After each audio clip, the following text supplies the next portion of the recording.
ఆట విడుపు కార్యక్రమం రెండో రోజు పెద్ద ఎత్తున జరుగుతుంది. ఈ రోజు హోంమంత్రి అనిత గారు కూడా ఇక్కడ కార్యక్రమంలో పాల్గొన్నారు. ముఖ్యంగా ఈ కార్యక్రమం ఏ విధంగా ఉంది అంటే ఆ మాటలు తీసుకున్న ప్రతినిధి మేడం ఎలా ఉంది మేడం? సూపర్గా ఉంది. యాక్చువల్గా రెగ్యులర్గా ఉన్న మా రెగ్యులర్ ప్రోగ్రామ్స్ నుంచి ఒక చిన్న ఆట విడుపు, ఇది కూడా యాక్చువల్గా ఆటలు అనేవి ముందు మెంటల్ ఫిట్నెస్కి ఫిజికల్ ఫిట్నెస్కి కూడా ఇప్పుడు ఉపయోగపడతాయని సంగతి తెలుసు.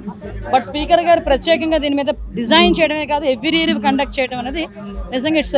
వైసీపీ వాళ్ళు ఎవరు కూడా ఇక్కడ పాల్గొనలేదు. మేము వద్దన్నామా? వాళ్ళు అక్కడ అసెంబ్లీలోనే ఫీల్డ్ మీదకి రారు, ఇక్కడ ఫీల్డ్ మీదకి రారు. ఇంక వాళ్ళ కర్మ ఎవడో బాగు చేయడం.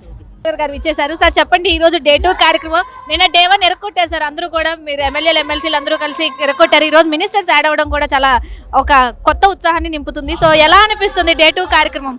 నిన్న కేబినెట్ సమావేశాలు ఉన్నాయి కాబట్టి మేము నిన్న పాల్గొనలేకపోయాం. కానీ ప్రతి ఒక్కరు పాల్గొని చక్కటి అవకాశం స్పీకర్ గారు ఏదైతే కల్పించారో శాసనసభ సమావేశాలు అప్పుడు ఎస్పెషల్లీ బడ్జెట్ చేసినప్పుడు ఎక్కువ రోజులు మేము కలిసి ఉంటాం కాబట్టి పార్టీలకు అతీతంగా ఈ కార్యక్రమాన్ని ఒక పండుగ వాతావరణంలో జరుపుకోవాలి. ఇక్కడ గెయిన్ చేసిన ఎక్స్పీరియన్సెస్ జిల్లా స్థాయిలో కూడా తప్పకుండా ఉపయోగించుకోవాలి. అనేక ప్రాంతాల్లో మనం ఈ ప్రోగ్రామ్స్ ఏర్పాటు చేయాలి. సాంప్రదాయబద్ధంగా ఒకప్పుడు మనం గ్రామీణ ప్రాంతాల్లో కూడా పోటీలు రెగ్యులర్ ఏర్పాటు చేసేవాళ్ళం. దాన్ని ఇంకా ముందు తీసుకెళ్లాల్సిన బాధ్యత మన పైన. ఈ రోజు ఏ గేమ్స్ లో పార్టిసిపేట్ చేశారు? క్రికెట్ అండ్ టెన్నిస్ అండి. ఓకే, సో క్రికెట్ లో మీ మేడం మొత్తం ఓవరాల్ గా ఎలా ఉంది? చాలా బాగుందండి. ముఖ్యంగా ఈ ప్రెషర్ లో, ఈ వర్క్ లోడ్ లో ఇలాంటి గేమ్స్ పెట్టడం వల్ల యూత్ కూడా ఒక స్ఫూర్తి. ఈరోజు మేము స్పోర్ట్స్ కి ఏ విధంగా ప్రాధాన్యత ఇస్తున్నాం మరొక్కసారి ముఖ్యమంత్రి గారు నిదర్శనం చేశారు. నిజంగా చాలా బాగుంది. అందరితోనూ ఈ రోజు క్రికెట్ ఆడడం కావచ్చు, స్పోర్ట్స్ ఆడడం కావచ్చు, చాలా హ్యాపీగా ఉంది. ఇది మొత్తంగా చూసుకున్నట్టే ఏదైతే రెండో రోజు ఆట విడుపు కార్యక్రమం పెద్ద ఎత్తున జరుగుతుంది. దీనికి పెద్ద ఎత్తున ఎమ్మెల్యేలు ఎమ్మెల్సీలు కూడా హాజరై ఇక్కడ ఆటల పోటీలో పాల్గొంటూ ఉన్నారు. ఆట విడుపు కార్యక్రమంలో భాగంగా ఈ రోజు మంత్రి కొల్లు రవీంద్ర ఇచ్చేశారు. నిన్నంతా చాలా బిజీగా ఉండే, ఈ రోజు అయితే ఎలా ఆడతారో చూడాలి, వెయిట్ చేయాలి. సార్ డే 2 క్రికెట్ ఆడడానికి వచ్చారా, లేదు అంటే ఇంకే గేమ్స్ లో పార్టిసిపేట్ చేస్తారు? అన్నిటికీ ఇచ్చాము. వాళ్ళు క్రికెట్ రమ్మన్నారు, అందుకని ఇప్పుడు వచ్చాము. ఇది చాలా అవసరం, ఎందుకంటే ఈ రాష్ట్రంలో క్రీడలు ప్రోత్సహించాలా. అలాగే గతంలో కూడా నేను స్పోర్ట్స్ మినిస్టర్గా ఉన్నప్పుడు మేము స్టేడియంస్ ఎక్కువ చేయడానికి ప్రయత్నం చేశాం. కానీ 5 సంవత్సరాలు చాలా నిర్లక్ష్యం చేశారు.